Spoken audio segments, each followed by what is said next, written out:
Hello friend, अस्सलाम वालेकुम। अॼु पाण डेसिमल ऐं परसेंटेज क्लास 5 मां चैप्टर नंबर 4 जेको आहे उनखे सॉल्व करियूं पिया। क्वेश्चन आहे, in school total number of student are 1200 in class 5 have 20% of the student, how many student in class 5। ठीक है, त हाणे पहिरीं क्वेश्चन सम्झिबो त क्वेश्चन छा थो पुछे। क्वेश्चन पुछे तो त कंहिं स्कूल में 1200 शागिर्द पढ़ी रहिया आहिनि ऐं 5 क्लास में सॼी स्कूल जो 20% शागिर्द आहिनि। ॿुधायो त 5 क्लास में कुल केतिरा शागिर्द पढ़नि था। ठीकु आहे, हाणे सवा सवलो आहे। छा कंदासीं, पहिरीं पाण छा कंदासीं, जो 20% आहे पाण लिखंदासीं 20%। ठीकु आहे, मल्टीप्लाई 1200 शागिर्द टोटल।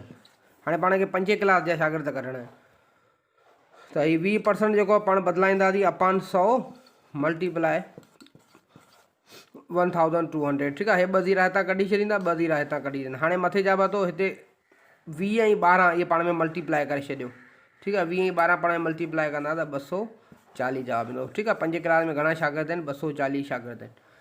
ठीकु आहे, हाणे नेक्स्ट चैप्टर जेको आहे उहो सॉल्व कंदासीं। जेके बि चैप्टर 4 में ॾुखिया जेके हिसाब अचनि था उहे पाण सॉल्व कयूं था ऐं इनशाला पोइ वरी 6 क्लास अनकरीब जल्दी 6 क्लास शुरू कंदासीं सेट खां।